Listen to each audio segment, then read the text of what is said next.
All right, guys. Well, hey, welcome back to another episode of the Own Your Life podcast. I am Mike, and I am joined with Melody.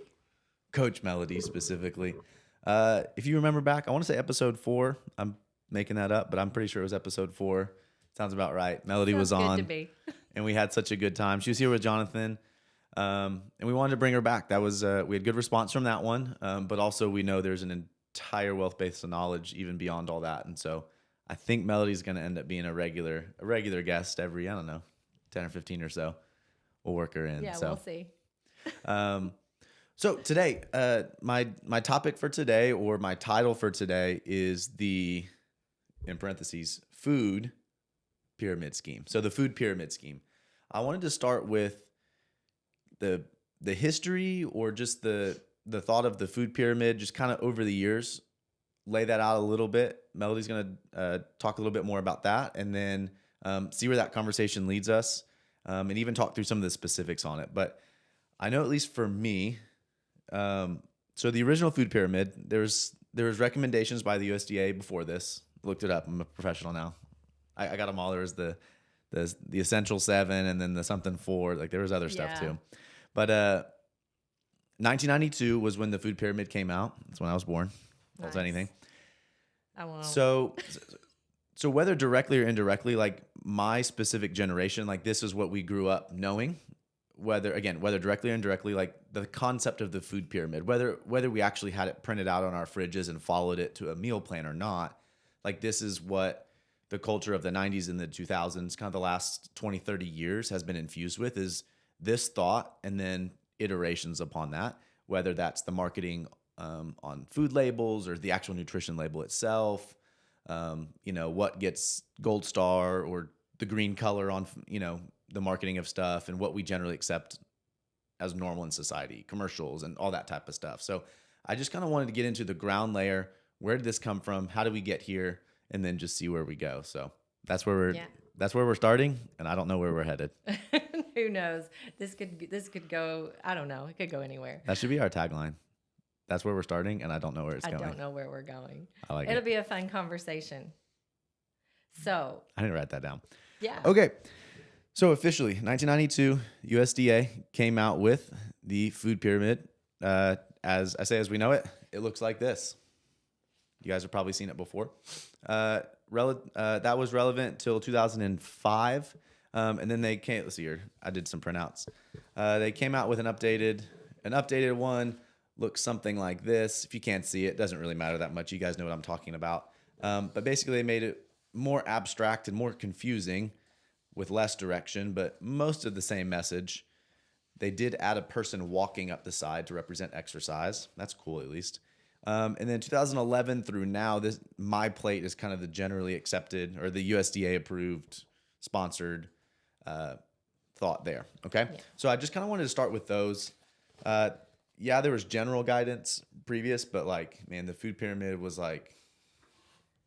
Well, I think the first question we have to ask is, why is the department responsible for growing the food telling us what to eat and giving us medical advice on our nutrition? United States Department of Agriculture. Right. You grow the food, you sell the food, so you're telling us what to eat. Your first question always has to be, what is your goal? What is your reason? Why are you telling us to eat this amount of food? And that is the very first thing that is definitely interesting about the food pyramid, is that it didn't come from a medical source. It came from the Department of Agriculture. Interesting. What do you think about that? I mean, my background's science, so well, that's where I live my life, is on logic or proof, or however you want to define that. Yeah, it's kind of like if you wanted to learn about exercise, would you go to, I don't know, anything other than someone who knew about exercise? You go to someone who has nothing to do with that and ask them how to do it. Yeah, the point. Yeah, so if I wanted to get in better shape or exercise, would I go ask the opinion of somebody that makes exercise equipment, or would I go ask the opinion of a coach that's Yeah. not affiliated with the exercise equipment? Right. Right. Yeah, kind of like that. So you've got an organization who's telling the masses, the United States, here's the guide for what we want you to eat. And the interesting part about it is what's on the bottom of that pyramid, the most food that they want you to eat is something that ironically they make the most money on. It's just irony. A little interesting. 6 to 11 servings of grains, cereals, and pasta a day. That's a lot. I mean, I know they don't say it in the food pyramid, but like, is this part of the generally accepted? You eat 3 meals a day, so I'm supposed to be eating. Yeah. Was that 3 if to 4 servings per meal? How does that even? How do you even do that? Even if you have How do you even do that in 3 meals? even if you have 3 meals and 2 snacks, you're eating multiple servings in one of those meals, even in a snack.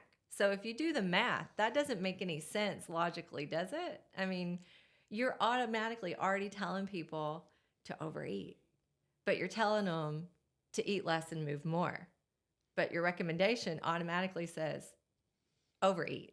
We should do the math on this like super fast. I don't know if I can do it fast enough to do it in real time, but like a basic serving and multiply the calories. I bet you that gets it over their recommended nutrition label calorie. None of it makes any sense. I bet you that conflicts. Yeah, it probably does because it's coming 1,200 from, or something they say, I think. Yeah, on the like label. like a 2,000 calorie arbitrary number that they recommend on all labels. Like that's going to get you up close to that anyways. And even if it doesn't, then you're adding the other food that it's just funny because you've got all the pasta and then, or the breads, and then your meat, you're like, nah, 2 servings. You can only have that, maybe 3, 2 to 3, maybe a day. 2 out of your 3 meals. Yeah. So, the most thing that you're recommended to eat are carbohydrates.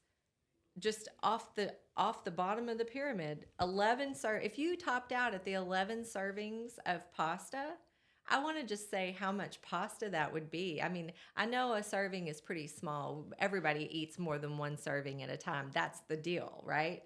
But it's an enormous amount of carbohydrates. So why are they telling us to eat that? Has it worked? That's my question. So if this is about health, have these recommendations, if they've been followed, worked? Are we a healthier nation? No. Yeah, since 1992. I don't know. No, I would say no. Health costs have gone up. So 86% of health insurance costs go towards chronic disease. That's a lot. So if you look at that and you look at the recommendations that were there, you have to wonder, are they correlated? Is there a reason why we're spending so much on chronic disease? Is it the base of this pyramid the problem? I would argue, yeah, I think it is. I was a completely unrelated topic, but it's a cool thought. I was watching somebody on YouTube today, a video, and he was just talking about, in more words than less, but basically he was just talking about how like the proof is in the pudding, basically being like, hey, like what does your outcome say? Like whether or not you think you have a rock solid plan or not, or the best this and that, as the, going into your plan, like what does the outcome say? Yeah. Like if your outcome is all whacked out, like probably didn't do the work or have the parts of it. And so, yeah, your plan was flawed. So your outcome's flawed. If your plan is flawed, obviously your outcome's going to be flawed. So if you look at it like that, the plan is flawed. So our outcomes are flawed. They're not what we hoped they would be, which is a healthier nation. So why did a department that grows the food recommend the food rather than getting some people together to make some really good decisions for our health?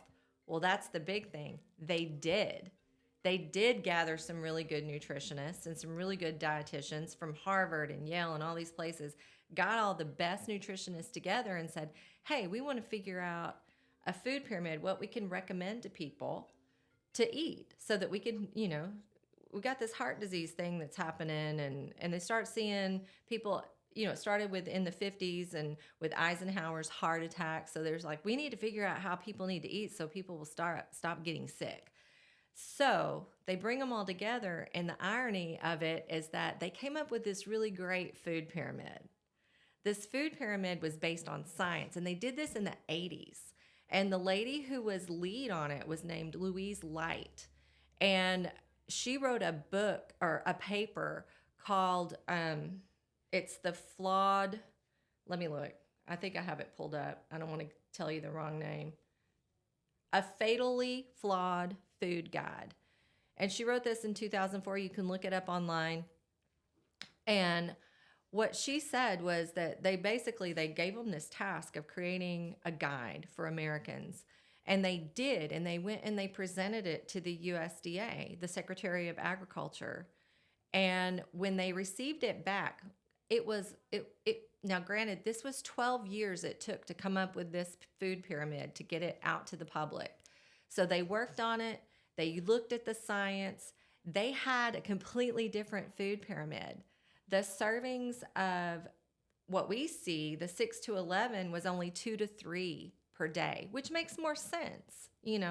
That's like 2 or 3 of your meals a day, or maybe a meal and a couple of snacks. You have a little bit of grains or cereals. That seems doable. And they get the pyramid back, and she said it was unrecognizable when she got it back, and she was furious because they spent all this time going through the science. What's going to make a healthier human? And then the response was, we won't be able to assist Americans on with food assistance with that kind of pyramid. It's too expensive. So instead, we're going to put the cheaper foods. Now hear that. We're going to put the cheaper foods on the bottom and recommend the most servings of that. That is literally how we got our food pyramid. It's based on cost, it's based on lobbying, and it's based on actually rejecting the science of what would make a good human diet. It's a little scary.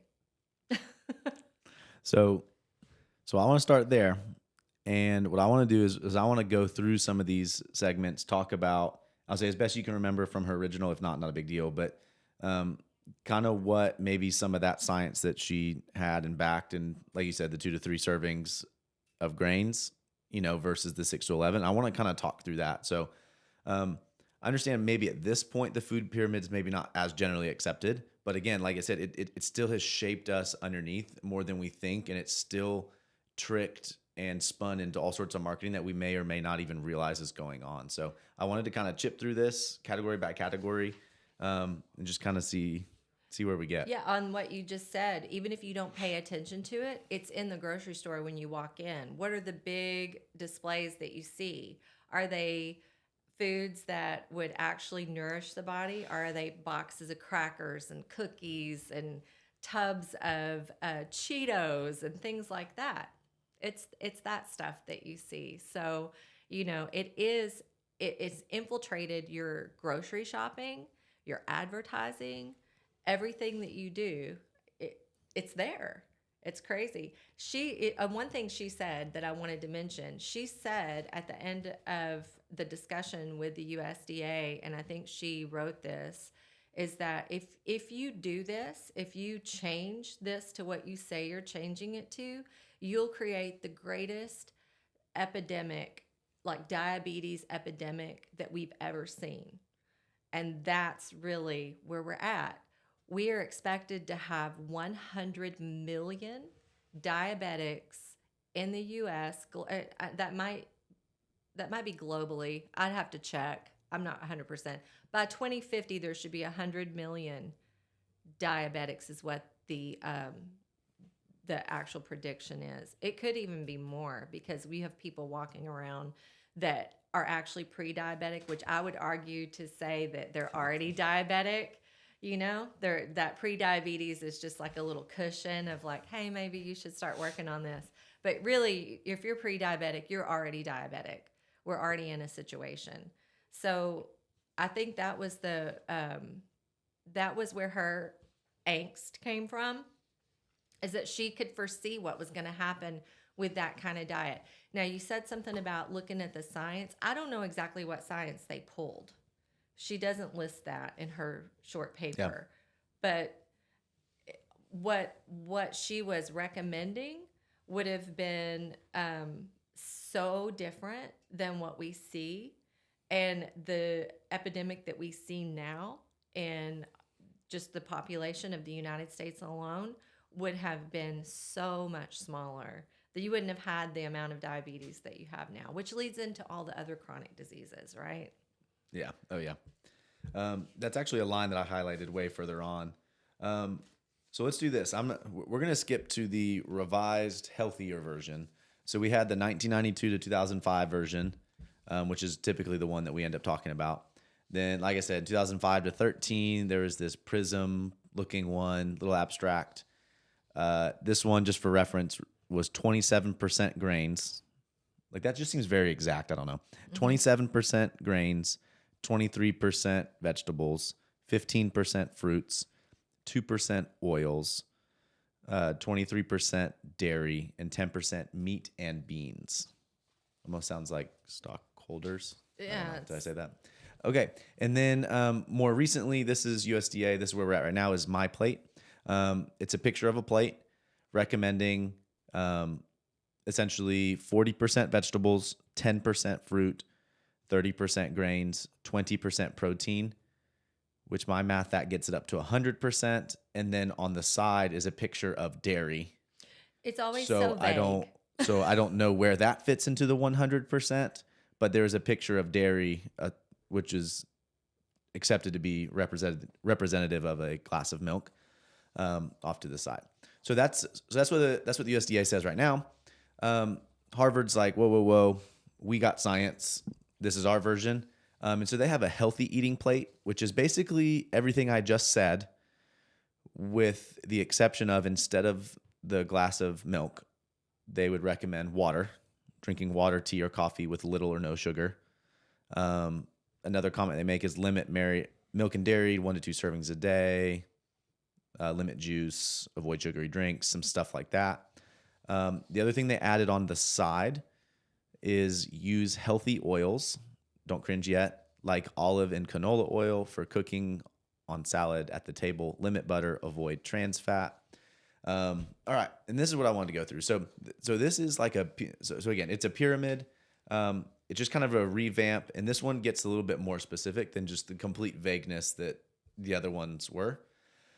And I wanted to highlight a couple things. The number one thing that I wanted to highlight was off to the side of the pyramid. So again, this is Harvard, and in the terms of use, they are getting credit as requested. So this is Harvard, T.H. Chan School of Public Health. Okay, the nutrition source, healthy eating pyramid. So a revamp on it. This is the upgraded version. I think my favorite part was off to the side. They had listed optional alcohol in moderation. And then at the top of so that's just floating off to the side. And then at the top, the smallest part, it says use sparingly, which to me sounds like a warning, red meat and butter, refined grains, white bread, rice pasta, sugary drinks, sweets, and salt. So the first thing that when I was looking at this that jumped out at me was alcohol in moderation, but use sparingly, red meat, butter, salt, refined grains, sugars like that. And so one, alcohol is a sugary drink, but that's a different thing. Anyways, but that was the first thing that jumped out at me, was that the meat, butter, salt was a warning. Alcohol was... what does moderation mean? We're not going to make an official comment on this, is basically what they said. Right. I read something else somewhere. And it's always very vague like that, like use sparingly. What does that mean? Moderation. What exactly does that mean? Because you can't give these actual amounts for people and have any kind of credibility, really. I mean, what does moderation mean in the first place? What is moderation for me might be different moderation for somebody else. I might think moderation is like, oh, I would just have one glass of wine maybe every week or two. Somebody else, moderation might be 2 glasses every night. Yeah, we're going to tone it down from the usual bottle. Yeah. So it leaves it wide open, right? And the thing you have to start asking yourself when you look at this stuff is like, this is how I look at it. You know, I know you love science and you look at things logically, and that's how, for me, I look at nutrition like that. What is the design of the human body? How are we designed? That should really be dictating how we eat. But we separate, and this is what we're going to talk about at the nutrition workshop. So I don't want to give too much of it away. It's so hard. But that's how I look at the food. So, and in this food pyramid, I'll just say pretty much most of the food pyramids, they have it completely wrong. I mean, I'll just say it. It's wrong for how the human body's designed. We're eating in the wrong proportion, the wrong foods in the wrong proportions, and that's why we're heading for a major crisis with health. The health industry is going to be overwhelmed. They already are. But if you add 100 million diabetics into the system that we're having to pay for, that what does that mean? Oh, you think, well, they just need insulin or they just need medical care. Chronic disease like that has no cure in the medical world. So all we're doing is we're masking, we're taping, we're holding it together with some duct tape, right? We're patching these people up and trying to get them to not feel the effects of what they're doing and get them to just like keep on the medication train. You know, okay, now that medication gave you this issue, so now you need a medication for that side effect. And then that one caused one, you need another one. And that's how it goes for most people. Eventually, that's going to break the system because we only have so much money dedicated to medical care. What's going to happen as a country? So it's more than just a health crisis. It's an economic crisis. It's a workforce crisis because then these people end up not being able to work because now you've got people on disability because now they're in kidney failure because of the renal disease that the diabetes caused, you know? So, or we're losing limbs, we're losing fingers or toes. Usually it's toes first with diabetics. So we're starting to lose pieces of our body because of the damage. And that's just diabetes. That's only one chronic disease. You know, Greg Glassman talks about the 5 buckets of death, which I love. The biggest bucket is that chronic disease bucket. And I'm going to go on my little preachy preach here about CrossFit. We have the answer. You know, we really have the answer. And I love that. I love that we can look at this and say, okay, this doesn't make any sense, but the most, and CrossFit, Glassman says this, we have an elegant solution. And elegant solutions are typically really simple. And that's why they're elegant. And the simplicity is you move your body and you do this functional fitness, and then you eat meat, vegetables, nuts and seeds, and a little some fruit and a little starch and no added sugar. Boom. Simple.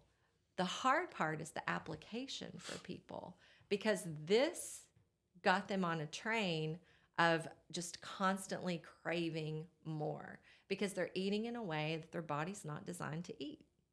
And that puts you in a really bad place where you can't get off this craving cycle. And the food pyramids, for the most part, every single one of them feed into that all gas, no break food because the biggest food in the pyramid is always the grains. It's always the carbs. It's always the sugar.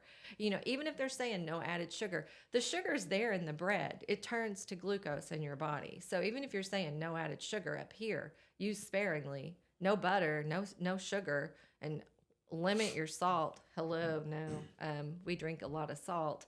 That's just one of those things that the sugar's in the rest of the pyramid. It doesn't matter that you say you don't use it. I'll say 2 things on that. One really quick on the salt, and then we'll get back to sugar. Element, we got an email from them the other day with like an article or something. They were talking about we got the World Cup going on right now. Yeah. Women's World Cup. And, you know, so top of mind. And they were saying that the average soccer player in an hour of soccer, like World Cup, they're running. You guys see the trackers where they like measure like how many miles they run? Like it's insane how many It's a miles lot, they run yeah. across a game. But they were saying the average will lose anywhere from 2 to 5 grams. So 2 to 5,000 milligrams of sodium within the hour. And so if they're playing a 90-minute game, that's an hour and a half, throwing a little stoppage time, warm up. Let's just call it 2 hours. Like that's 4 to 10 grams. That's 4 to 10 element packets just to get back to normal, not to mention your daily requirements to function as a body, as a human body. So I Right. just thought that was a very interesting of yeah. like that much. Like we hear numbers, but like that would never, I don't know what the daily percentage is on the nutrition label, but that would never I show mean, up. and they tell you basically don't use any salt. It's like are you trying to kill us? I mean, I really think that sometimes. I'm like, is this like a ploy to get rid of some people? I don't know. This is crazy. Your body actually is so salty. It makes me think when it comes from a place where they're like well known. It's like you're supposed to be so smart, right? And sometimes we're too smart for our own good. Like you've got people who are well versed in science, but they're missing the mark so far over here. Salt is bad. No, your body's literally like an ocean. It's so salty. So what happens when you lose that salt and you don't take any in? You get sick. That's what happens. You get sick. Yeah. Salt's another rant. Oh, it's a whole. We could do a whole salt soapbox. episode. We could do a salt episode. Salt life. Yeah. Okay, so back to the carbs thing. We're not going to get into necessarily kids' nutrition today directly, but I was just looking at alongside the Harvard published Eating Healthy Pyramid, they had a Eating Healthy plate, like a plate to accompany it, and then they had a kids version of it as well. And so I was just reading through what their recommended differences are, and we're not going to get into that today, but I liked this line because it's very telling in my opinion. So it says, this is for kids. Water should be the drink of choice with every meal and snack, as well as when we are active. Okay, makes sense. Water is the best choice for quenching our thirst. It's also sugar-free and as easy as finding the nearest tap. Okay. It says to limit juice, which can have as much sugar as soda, to 1 small glass per day. And avoid sugary drinks like sodas, fruit drinks, and sports drinks, which provide a lot of calories and virtually no other nutrients. Okay, so far I feel good. Over time, drinking sugary drinks can lead to weight gain and increase the risk of type 2 diabetes, heart disease, and other problems. So specifically, I just like that part of it. Specifically, they call out in the kids thing, if you drink, essentially what they're saying, this is in the juice section. If you drink a bunch of juice, you're looking at chronic diseases such as diabetes, heart disease, etc. Weight gain. I forget how they worded it. Yeah. And so they specifically call that out. Yet, and this is kind of my whole point of everything today and what I'm trying to open up. Yet, every other construct in the pyramid is supporting and pointing at sugar as the main source. So even within their stuff that they say that, hey, if you have too much sugar juice, Yeah. these are the bad things that are going to happen to your kids when they grow up. Yet for the adult version and the kid version, what's the bottom of the pyramid for their thing? I'm probably going to keep this over here. Yeah. And that's why I got hot. And that's the That's crazy when my temperature started rising. Yeah, so they put the sugar on the bottom still because everything that you eat, pasta, bread, grains, cereals, crackers, any of the grains, the whole grain thing on the bottom. Well, let's explain that for somebody that doesn't know. So Okay. we talk about it all the time as if we know, but like explain the process. I put a bagel with cream cheese, obviously, in my mouth.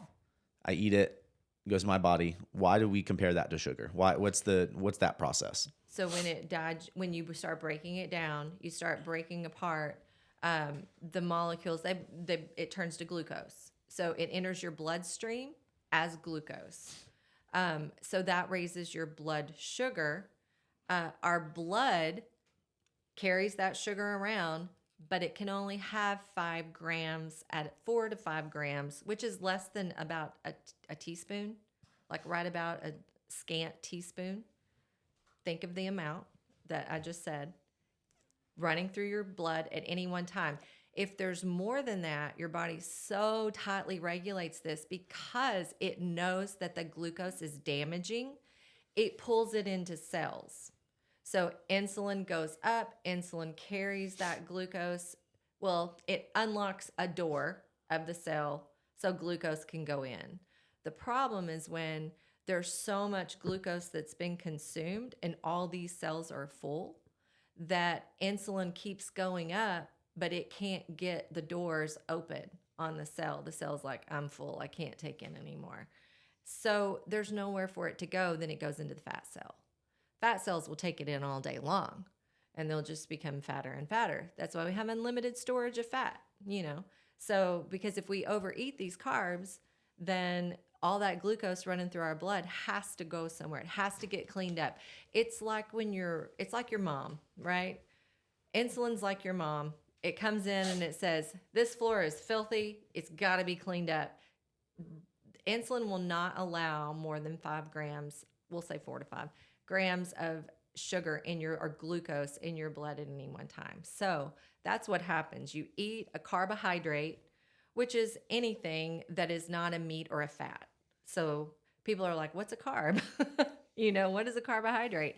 It's literally anything besides a meat or a fat. So broccoli. Broccoli is bagels, a carb. ice cream. Yeah, they're all carbs. Apples. But the difference is the kind of carb that they are. There's things involved with like broccoli. You're going to have the fiber, or the apple. It's going to slow down the glucose going into your bloodstream. It's not going to raise it as high as, let's say, if you had just a bowl of pasta by itself, naked carb like that, made of grain, because it's going to turn to sugar really quick in your body.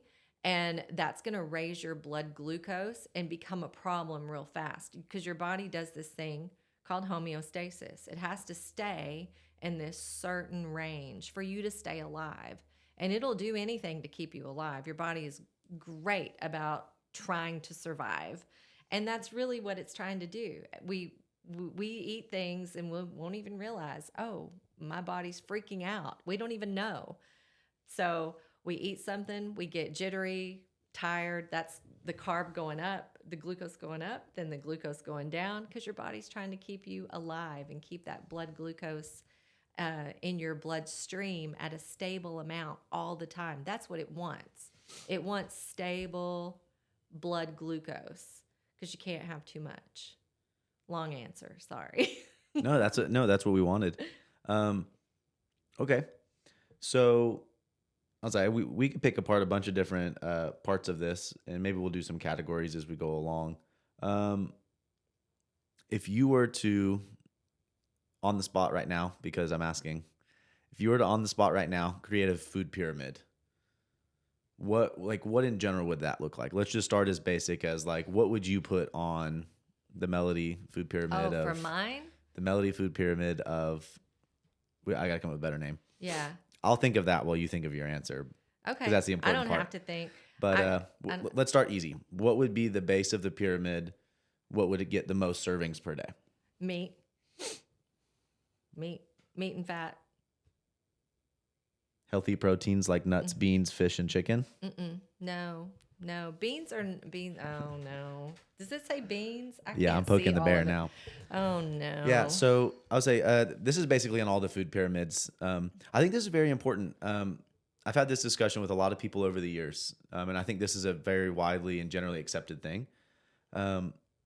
Whether we're talking vegetarian or just in general of like, what's the largest source of protein out? Let's say I was not going to eat meat.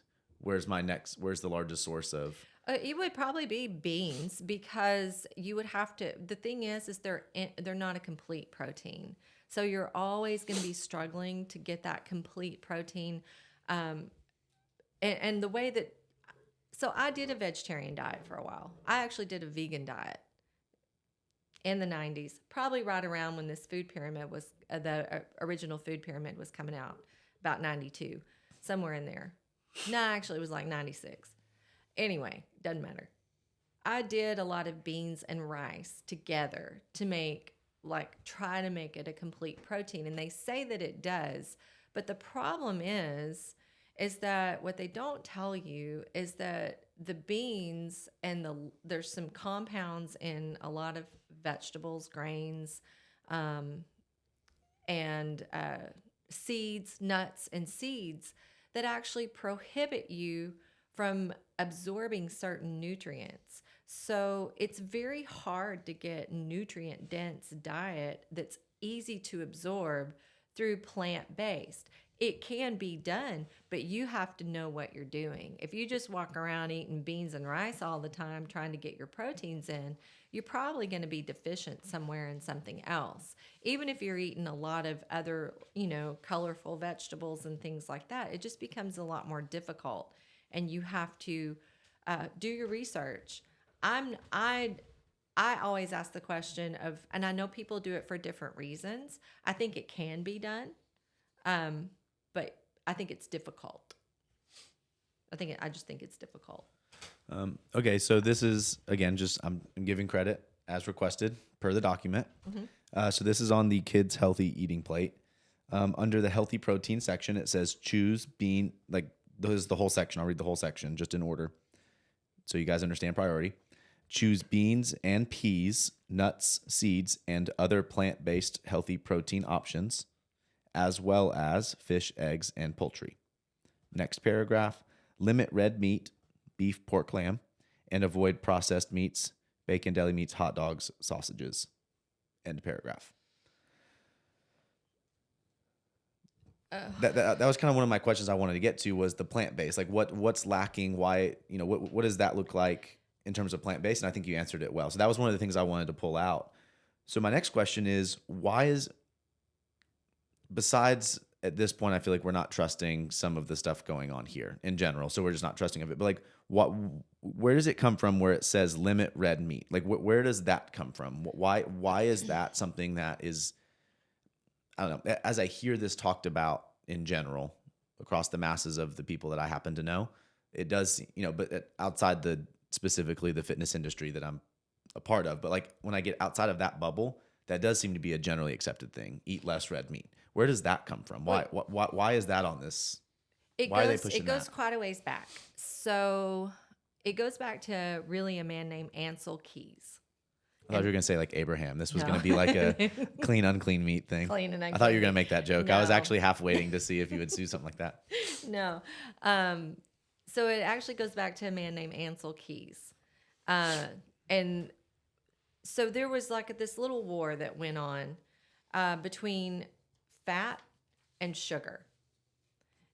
Yeah? Go ahead. I was going to ask if it had anything to do with money.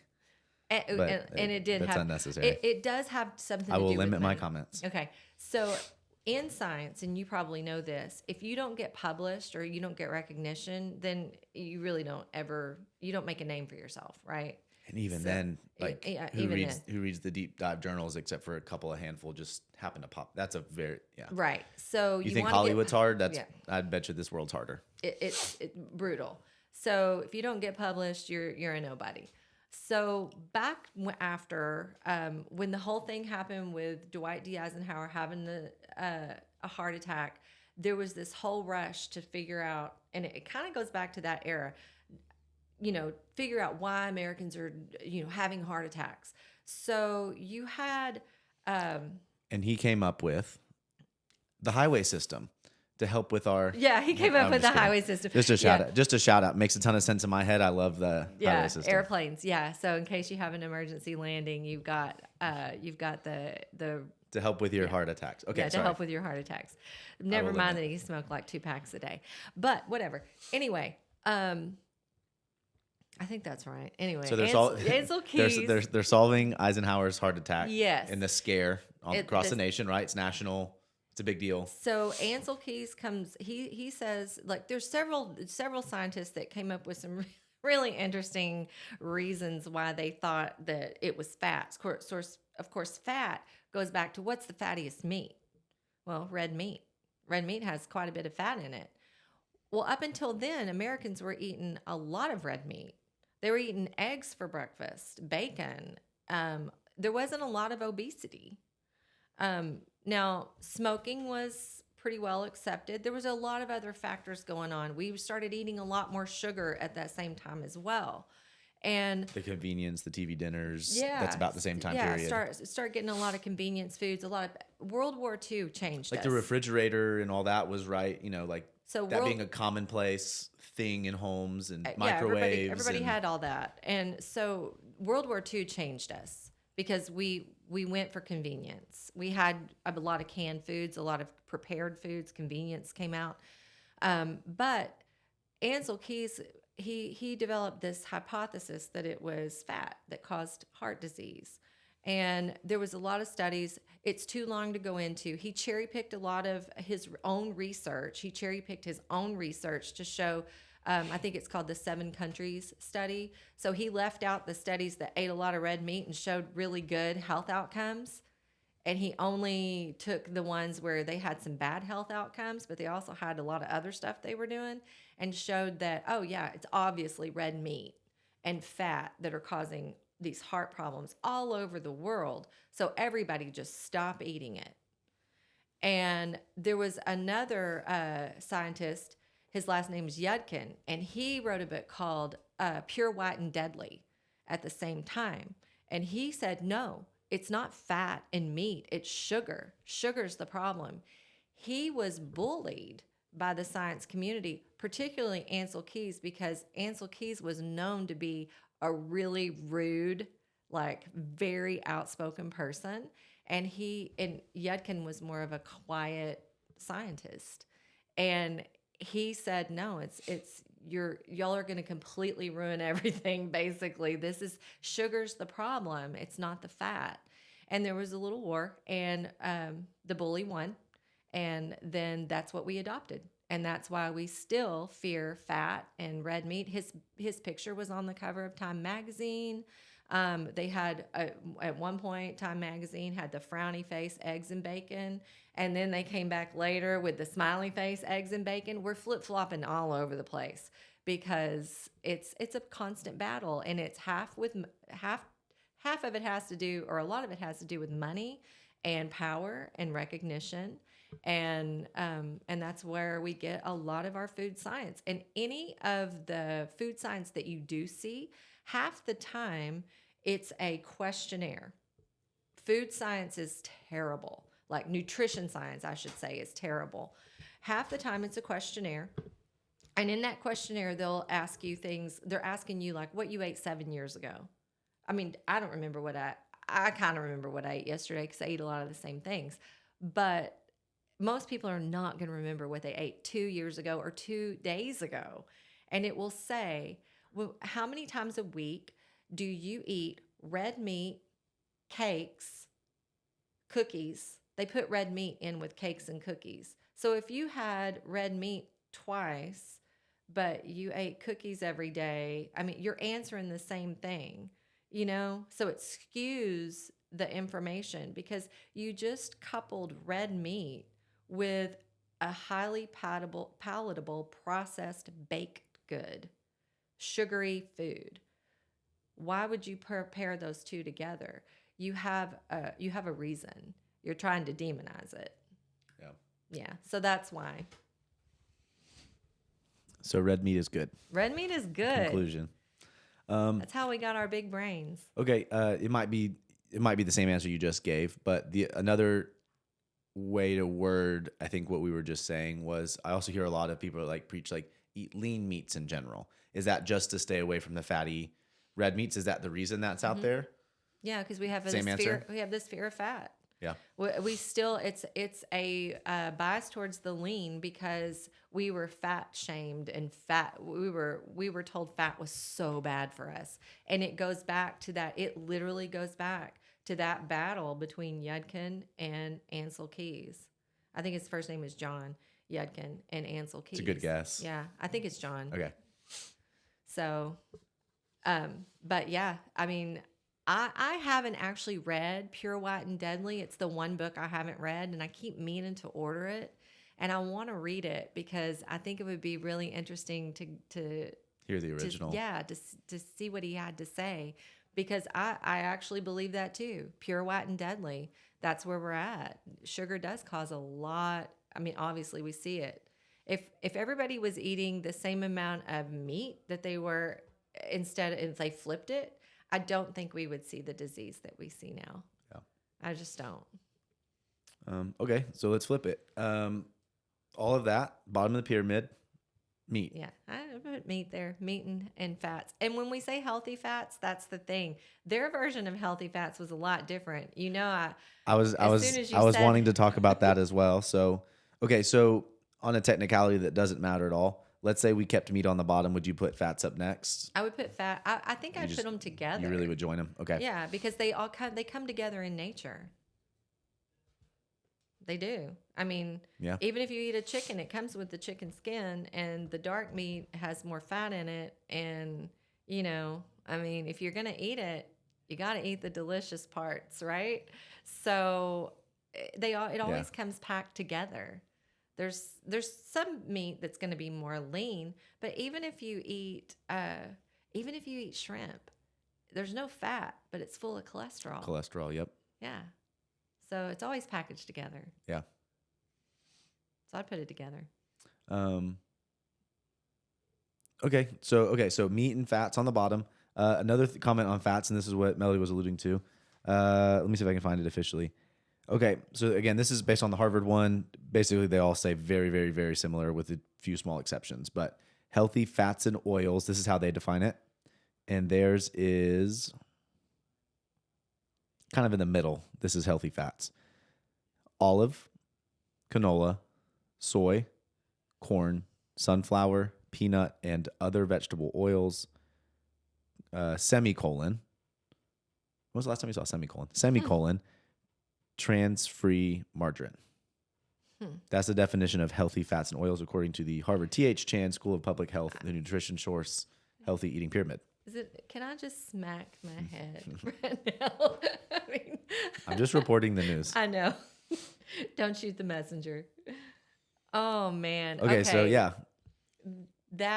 We obviously don't like those. Why are those unhealthy? And what would be healthy? Or what would we look for? Like, what is that? Like, okay, so fats. That's in a smaller version. We can go a whole episode on healthy fats. We can do another time, but what's the short version? The one thing I will say is anybody watching this right now, when you're done watching this, I want you to stay on YouTube and look up how canola oil is made. I could just leave it right there. I could just leave it there. If you just look up how canola oil is made, and then I want you to tell me if you would eat it. So the reason why is these are typically, a lot of these seed oils are throwaway products, and they had to figure out how to use them. And so what they found, it goes back again, Ansel Keys, and the cholesterol. He had the cholesterol idea, high cholesterol. He thought, these foods contain a lot of cholesterol, so clearly these are bad. And these oils don't have cholesterol.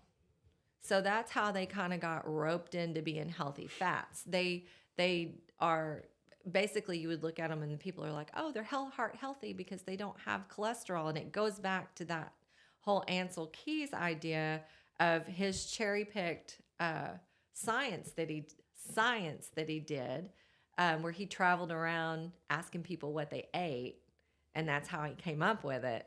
But so it goes back to the fact that they don't have cholesterol, which was a huge selling point for the food industries because they could slap that label on there. Then you got the fact that they're saying that they're heart healthy. But the problem is, and if I'll say the sound of them too, the name vegetable oil, it sounds healthy to me. And they say vegetable. If I don't know any better, that sounds healthy. Vegetable, okay. Yeah, you thought, and they even do this. This is the marketing. They put pictures of vegetables on the label, but they're not vegetable. They didn't squeeze bell pepper and get vegetable oil out of it. They didn't press a pepper and get that out of there, or press any vegetables that are any on canolas. Yeah, no. It's did you know that was originally used, I think, as a grease for, machinery, farm machinery? Yeah. So gross, man.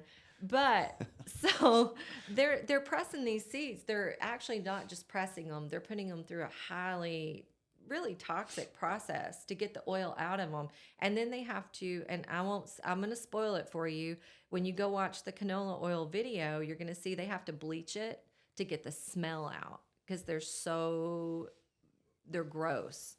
But the reason why they recommend them is because they can say, oh, they don't raise your cholesterol. The problem is they lower your good cholesterol and they damage DNA. That's what we know because they're basically, those oils are very fragile. So you have different types of chains of fats. So what you want is a stable fat to cook with. That's an animal fat. It's very stable. It doesn't break apart. It doesn't oxidize when exposed to heat or to oxygen. These oils, they break down when exposed to heat. So they're already highly heated to process and get the oil out of these seeds. So they heat them. Oh, they already broke it.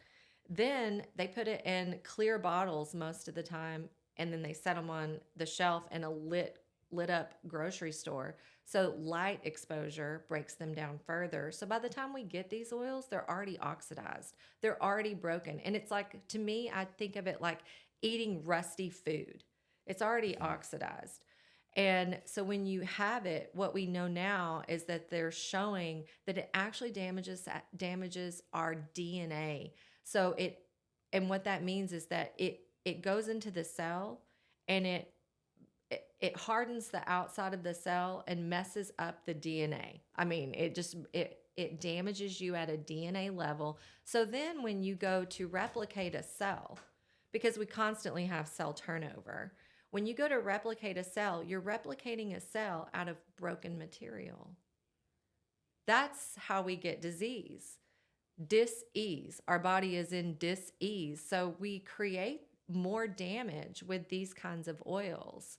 And we're told that they're healthy for us, which is really, really, to me, it's almost a crime against humanity because it's either ignorance, laziness, or it's just blatant, I don't care, It's just, we don't care. We just making money.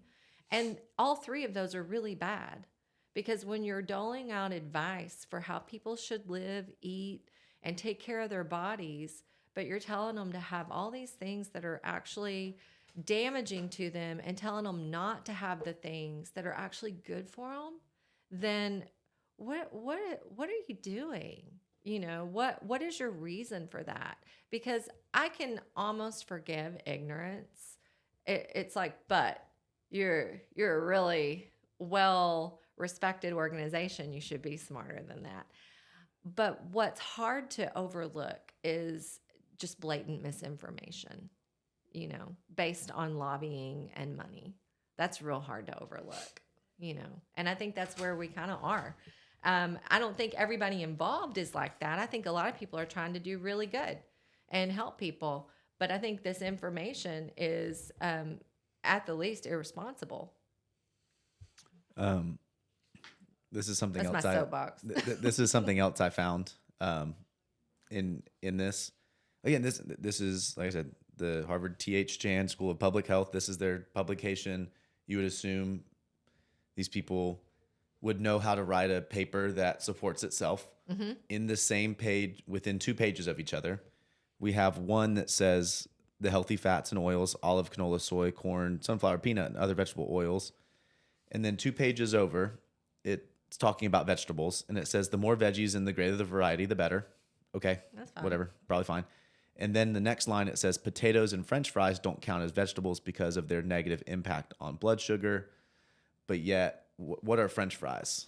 Are they potatoes covered in they're cooked oils in the healthy oil? So they're cooked in the healthy oils. So I just feel like 2 pages later they contradict themselves. But that's a personal opinion. It's like that. Personal opinion on reviewing this paper. But here I am. Yeah, it's like that a lot. And the oils, that's where people get really, honestly, the most confused is the oils, like fats. And we've been so, we've been scared out of eating fats for so long and told not to.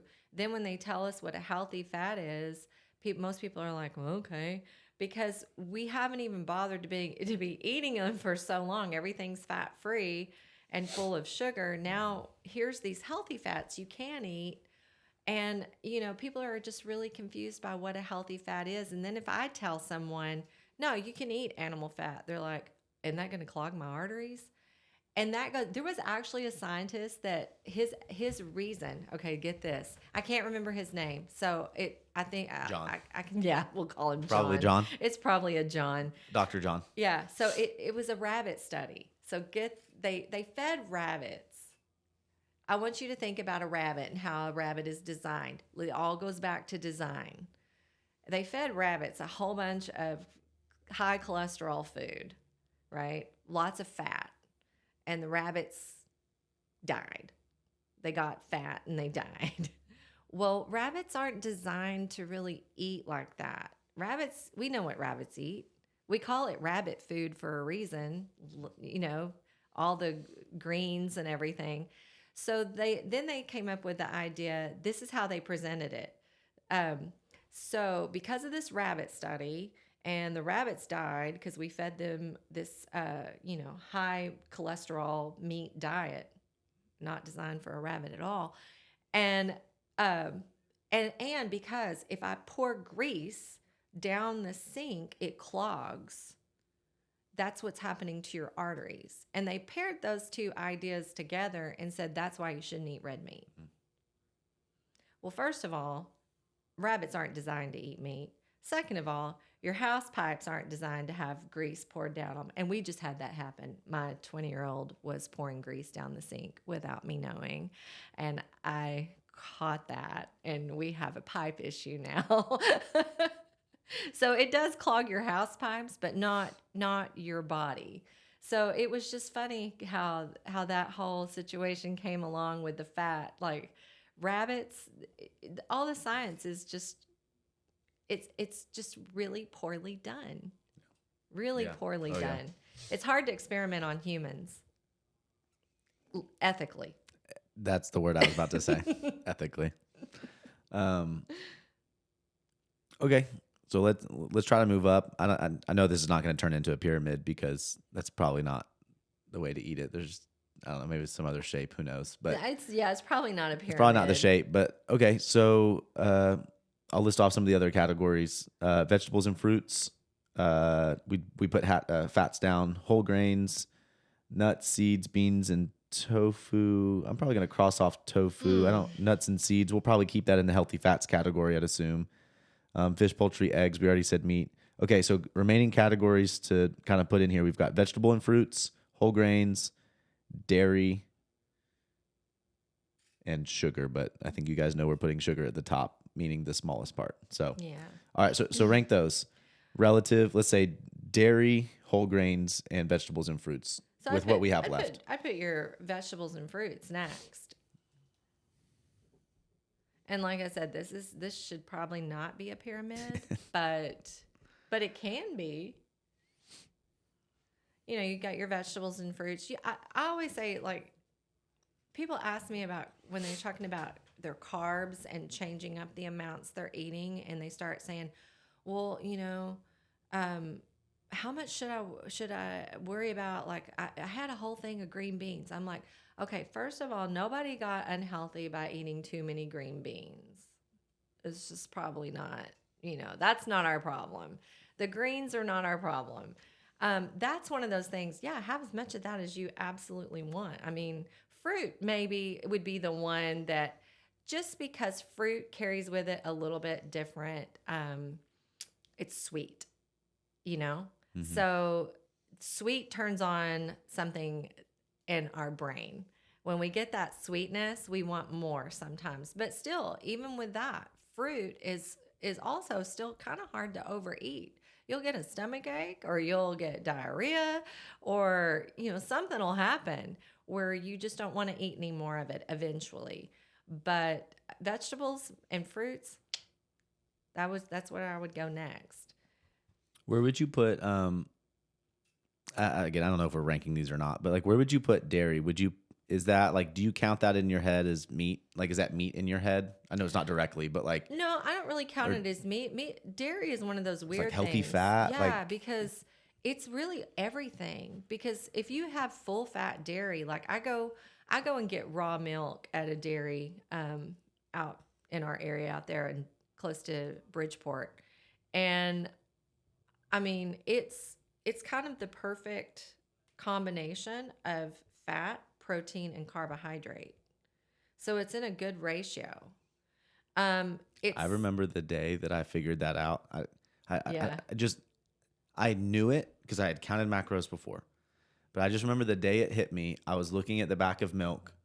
We had a newborn, and I just was like, huh, milk, which is what a newborn would be eating, has a well-balanced blend of carbs, fat, and protein. Yeah. I don't know if it's the perfect blend or not, whatever. I don't know. But like, It's I a was good just blend. like, it has a blend and it has a chunk of each. It's not dominant on one. And I remember the day that, like, again, I had tracked milk before. Like, I knew I could have told you and recited it, but I remember the day I was just staring at it being like, yeah, that's pretty cool. Mother's milk is what the baby needs in its fullest form. I was like, that's pretty cool. So if you're looking at dairy is one of those things that it's also individual. Each individual is different. Some people, it comes down to digesting it, and then it comes down to like goals. For some people, that ratio of carb, fat, and protein is too much right now because the carbs are actually a little higher than the protein and the fat. So that little bit of extra carb turns on something in their body, not to where they just want to drink all the milk, but it sets off other cravings. So here's where we get into like processed foods though. Yeah. When you get into processed dairy, which is everything at the store, all the milk, all the yogurt, American Craft Singles. Yeah. Oh, Easy cheese. That's not even dairy. That's some kind of Easy weird cheese voodoo on crackers. Yeah. Oh man. I used to beg for that at the store every time we walked by. Just because it's cool when you're Yeah, a it was kid. just cool. you Yeah, I don't just even know if I wanted liked it. It was cool. It looks like silly string coming out of a can, and you can eat it, but it's a Franken food. So I don't even know if it has any actual dairy in it.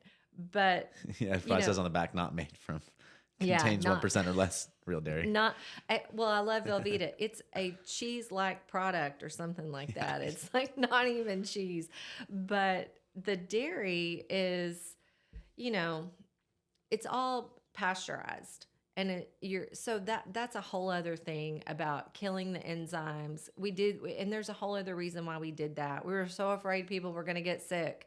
We have to pasteurize and heat this milk to put it on the store shelf. And I know some people have never even heard of raw milk. They're like, wait a minute, you just go get milk out of the cow and drink it? I'm like, yeah, it's really good. And it's a natural food. People have been doing it for thousands of years. We've been up until when? Yeah, we've been doing that until I think it was in the 40s or 50s. I can't remember the years where we started pasteurizing.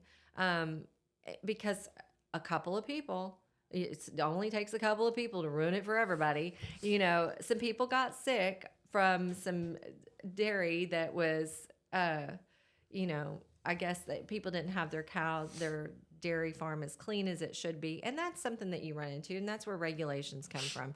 But natural foods like dairy are really good for you, and they get a bad rap because it's when you put, I like to say this, the cheese isn't the problem. It's when you put the cheese on the pizza with all the other stuff and then have it with a beer. That's where the problem comes in. It wasn't the cheese's fault. It's the bread and the other stuff and the beer and all the things that come with it. So cheese is a natural food. How it came about? No? Okay, so a guy was writing, and this is the legend, and I don't know, you could probably look it up. And I'm pulling this from memory, and I've got a lot of stuff stuffed in here. So a guy was traveling, I don't know what year, this is long, long, long ago, put milk in a sheep's stomach. So cheese is made by adding rennet. Rennet is what lines it's in the lining of an animal's stomach. So they used the sheep's stomach as a pouch, like he was going to travel with the milk and drink it along the way. Well, on that ride, it's bouncing, and the rennet is churning it, and when he gets there, it's curdled, but he eats it anyway, and that's the beginning of cheese. So it turned to cheese. It's like a farmer's cheese, a soft cheese. Cottage cheese. So yeah, so stuff happens like that, and people are like, oh, that's a great way to preserve this milk. Because if you think about like people before, there's no refrigeration. So people ate a lot of fermented foods before we had refrigeration and things like that. So they came up with some really cool ways to preserve things and have food that would sustain them in times between getting actual like meats or whatever.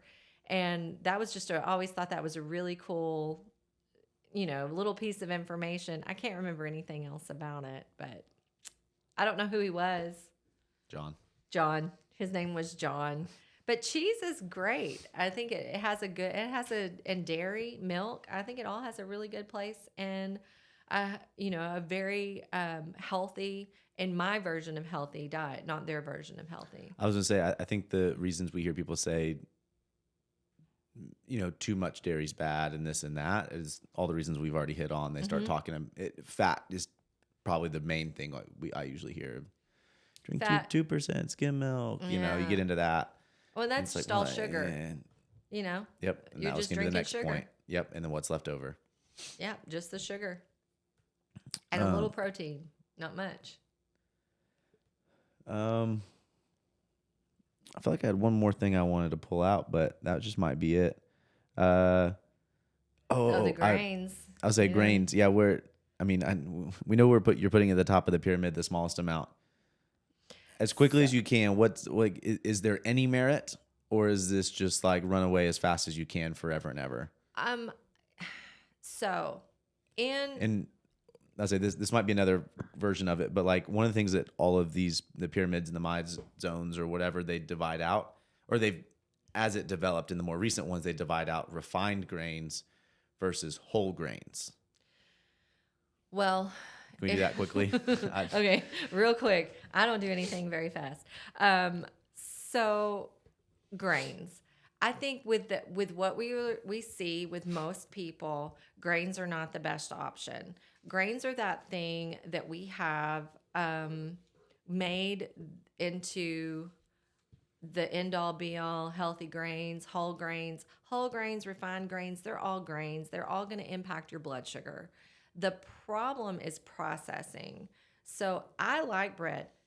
Your wife made me a loaf of sourdough bread, and I have had one piece yesterday and today, and it's delicious. I was going to ask if it's gone yet. It's not gone yet because she made a loaf. She made two. Yeah. And I got home, and the other loaf that I was going to get to eat from is gone. So. Oh. So no, I still have. I didn't get any. Man. So it's really, if the kids are eating, they can, Yeah. So sourdough is one of the, for me, I start classifying it in all different kinds of ways. To me, the problem with grains is what we have done to them. Mm-hmm. The grains aren't the problem. It's what we've done to them that would be the problem. Like we've modified them. We've entered into this era where we've incorporated a pesticide into the growth of the grain so that it resists pests, and that stuff is the problem. That's where we get into trouble. We just start messing with stuff. If you went back and you had ancestral grains, like there's one called I think it's einkorn. Okay, that was actually a question I was going to ask next. Yeah. So I know for me personally, when we took a trip to Germany, I ate all the bread I wanted when we were overseas. And I was fine. When I eat stuff here, I would get itchy. I would have trouble with my digestion.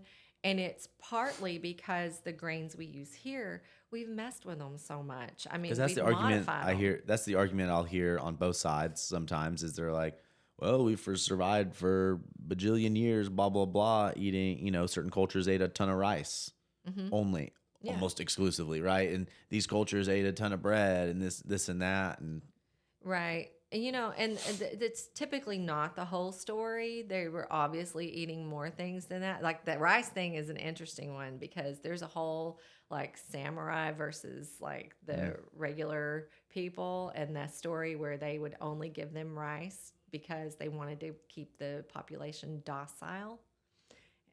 I mean, there's a lot of stuff there. But I don't think that they're all bad. I enjoy a piece of sourdough bread, but I don't think it needs to be the main component of someone's diet. And I think if you're struggling with insulin resistance and you have diabetes or you have a chronic disease, it's probably not something that you should be eating on the regular until you get it under control, and then maybe you test it out a little bit, because long-term health is more important than a piece of bread.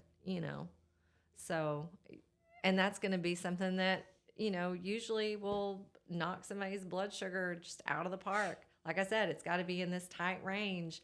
And if your body can't handle it, it's probably not the best choice. Yeah. But, mostly it's just that we messed them up. Yeah. So go overseas and eat bread. Let's go. Book a trip. All right. We need to cut ourselves off at some point. So we'll call it here. Quick recap. So we started with talking with the food pyramid, its updates, kind of watching it through the years, cited this, the Harvard healthy eating pyramid a bunch as well. But just more as a way or a framework for us to talk through, just categories of food, just, pros and cons. Hopefully you guys saw some value in this today. By the time this gets put out, it'll only be like a week away. So if you happen to be locally in the area, we are doing, specifically Melody's doing a nutrition in-person workshop. It'll be Saturday, August 26th, 10 a.m. at CrossFit OIL in Hazlet, Texas.